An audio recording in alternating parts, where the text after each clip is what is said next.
इमरान खान को 190 million pounds corruption case में 14 बरस कैद की सजा सुनाए जाने के बावजूद मुल्क की सबसे बड़ी जमात होने का दावा करने वाली तहरीक इंसाफ किसी भी शहर में बशमूल पिशावर कोई छोटा सा एहतजाजी मुजाहरा करने में भी कामयाब नहीं हो सकी। इमरान खान के लिए हमदर्दी रखने वाले मारूफ लिखारी और तजियाकार कैप्टन रिटायर्ड अयाज अमीर भी अपनी ताज़ा सियासी तजिए में कहते हैं कि मुल्क के एक और साबिक वजीर आजम को एहतसाब अदालत ने बदउनवान करार देते हुए 14 साल कैद बामुशक्कत की सजा सुना दी है। उन पर 10 लाख रुपए जुर्माना भी आयद किया गया। अगर जुर्माना अदा नहीं किया जाएगा तो मजीद 6 माह जेल में गुजारना पड़ेंगे। उनके अहलिया बुशरा बीबी को भी शरीक जुर्म होने की वजह से 7 साल कैद की सजा सुनाई गई है। इन्हें 5 लाख रुपए जुर्माना अदा करना होगा, बसूरत दीगर 3 माह कैद रहना पड़ेगा। अयाज अमीर कहते हैं कि इस सजा के नतीजे में इमरान खान किसी अवामी ओहदे के लिए भी नाहल करार पाएंगे और इलेक्शन में हिस्सा नहीं ले सकेंगे, लेकिन ये नाहली ताहयात नहीं होगी क्योंकि सुप्रीम कोर्ट इस हवाले से अपने गुज़िश्ता फैसलों पर नजरसानी कर चुकी है। इस केस के कई दीगर मुलजिम ऐसे हैं जिन्हें गिरफ्तार नहीं किया जा सका और इन्हें इश्तहारी करार देकर उनका मामला अलग कर दिया गया है। जब उनकी गिरफ्तारी होगी तो उन पर मुकदमा चलाया जाएगा। यह भी मुमकिन है कि आला अदालत एहतिसाब अदालत का फैसला कलअदम करार दे दे या इसमें तरमीम और तखफीफ कर डाले, जिसका फायदा मफरूर मुलजिमान को भी मिल जाएगा। ये मुकदमा नैब ऑर्डिनेंस के तहत चलाया गया, इसलिए इसके बानी जनरल परवेज मुशर्रफ की रूह को भी इसका सवाब पहुंच जाएगा। अयाज अमीर कहते हैं कि मुकफ़ात अवल के उसूल के तहत इमरान खान, जिनकी सियासत का आगाज इंसाफ के नारे से हुआ था और जो करप्शन के खिलाफ जहाद के दावेदार थे, इन्हीं को करप्शन के इल्जाम ने दबोच लिया। इल्जाम ये लगाया गया था कि बरतानिया की नेशनल क्राइम एजेंसी ने मलक रियाज हुसैन से 190 मिलियन पाउंड्स बरतानिया में बरामद करके हुकूमत पाकिस्तान को भिजवाए ताकि इन्हें कौमी खजाने में जमा कराया जा सके, लेकिन इस रकम को बतौर वजीर आजम इमरान खान और इनके मुशीर एहतिसाब शहजाद अकबर ने मिली भगत से मलक रियाज को वापस कर दिया। वफाकी काबीना में यह मामला पेश होने से पहले ही बरतानिया की क्राइम एजेंसी को सुप्रीम कोर्ट का वो बैंक अकाउंट दिया जा चुका था जिसमें मलक रियाज हुसैन पर आयद जुर्माने की रकम किस्तवार जमा होना थी। बरतानवी एजेंसी ने इसे हुकूमत पाकिस्तान का अकाउंट समझकर रकम इस अकाउंट में मुंतकिल कर दी।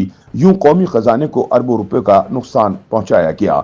नेब के मुताबिक इमरान की इस इनायत के बदले मलक रियाज ने मौसूफ को अलकादर ट्रस्ट के लिए 450 किनाल जमीन अतिया कर दी और इसकी इमारत भी तामीर करवा दी। अयाज अमीर कहते हैं कि फरीकैन के वकला ने जोश खरोज से अदालती कार्रवाई में हिस्सा लिया। फाजिल जज ने जिस सब्र तहम्मुल से समाअत जारी रखी, इस पर जुमला मुल्जिमान और इनके वकला ने भी इजहार इत्मीनान किया। यूं कम अज कम मुकदमे की कार्रवाई के हवाले से जल्दबाजी या बेकायदगी की वो शिकायत सुनने में नहीं आई जो खान साहब के दूसरे मुकदमात में पैदा होती रहीं और जिनका आला अदालतों में बाकायदा नोटिस भी लिया गया। वो बताते हैं कि इमरान खान के खिलाफ अदालती फैसला सादिर होते ही तहरीक इंसाफ के हामियों और मुखालिफों ने अपने अपने दिल की खूब भड़ास निकाली। तहरीक इंसाफ की तरफ से सोशल मीडिया पर फाजिल जज के खिलाफ तंदोतेज हमले करते हुए फैसले की मजम्मत की गई, जबकि मुस्लिम लीग नून और इसके हामी मिठाइयां बांटते रहे। हुकूमत की जानिब से इस फैसले को इंसाफ का बोलबाला करार देकर कहा जा रहा है कि ये पाकिस्तानी तारीख का सबसे बड़ा करप्शन केस है। यूं इमरान खान करप्शन के मैदान में भी चैंपियन करार पाए हैं। ताहम अयाज अमीर कहते हैं कि दिलचस्प बात यह है कि मुल्क की सबसे बड़ी सियासी जमात होने का दावा करने वाली तहरीक इंसाफ के बानी को 14 बरस कैद की सजा सुनाए जाने के बावजूद पाकिस्तान भर में कहीं भी खान के पुरजोश हामी हरकत में नहीं आए। मुल्क भर में कहीं भी यूथियों के फिल बदी एहतिजाजी जुलूस या मुजाहरे भी देखने को नहीं मिले।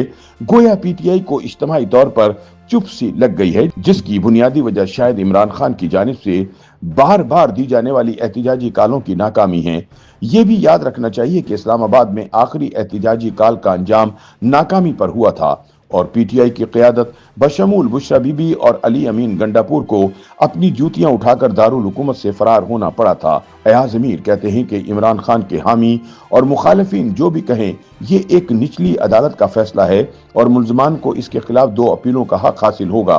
पहली अपील इस्लामाबाद हाई कोर्ट में होगी, जबकि दूसरी अपील सुप्रीम कोर्ट में सुनी जाएगी। इसलिए इस फैसले पर ना तो मुखालिफिन को जरूरत से ज्यादा इजहार मुसरत करना चाहिए और ना ही पीटीआई के किसी फिदाई को आग बगूला होना चाहिए। ये हरफ आखिर नहीं है, आने वाला कल मुख्तलिफ पैगाम भी ला सकता है। अयाज अमीर कहते हैं कि हमारे यहाँ के अहले सियासत एक दूसरे के खून के इस कदर प्यासे हैं कि खान साहब अपनी सजा भूल कर नवाज शरीफ पर हमला आवर हैं।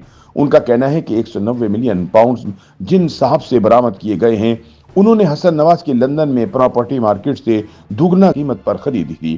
اس کے لیے اصل مجرم حسن نواز اور ان کے ابا جان ہیں جنہوں نے کاروبار کے نام پر رشوت وصول کی۔ لیکن خان صاحب سے پوچھا جا سکتا ہے کہ اگر ایسا تھا تو پھر برطانوی حکام نے حسن نواز کے خلاف کوئی کارروائی کیوں نہیں کی؟ وہ تو ہنسی خوشی لندن میں اپنا کاروبار کر رہے ہیں۔ یہ بھی پوچھا جا سکتا ہے کہ حسن نواز نے اگر کوئی جرم کیا تھا تو پھر عمران خان حکومت ان کے خلاف حرکت میں کیوں نہیں آئی؟ یہ سوال بھی کیا جا سکتا ہے کہ ملک ریاض نامی جو شخص آپ کے بقول کرپشن کے دھندے میں ملوث تھا وہ آپ کا محبوب نظر کیسے قرار پایا؟ آپ نے اس کو فائدہ کیوں پہنچایا؟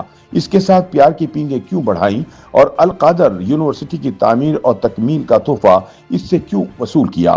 ان سوالات کا جواب دینا آسان نہیں، اس لیے مناسب یہی ہوگا کہ جناب خان صاحب اپنی چارپائی کے نیچے ڈانگ پھیریں اور دوسروں کو گناہگار بنانے کی مہم میں چلانے کی بجائے اپنی بے گناہی ثابت کرنے کے لیے دلائل جمع کریں۔ YouTube پر گوگلی نیوز دیکھنے کے لیے youtube.com کی سرچ بار میں googly news T V type کریں۔ گوگلی نیوز کے پیج پر سرخ رنگ کے سبسکرپشن والے بٹن پر کلک کرنا نہ بھولیے۔ YouTube پیج پر اپلوڈ ہونے والی ویڈیوز سے باخبر رہنے کے لیے بیل آئیکن پر کلک کیجیے۔ آپ کو ہر نئی ویڈیو کے بارے میں نوٹیفیکیشن موصول ہو جائے گا۔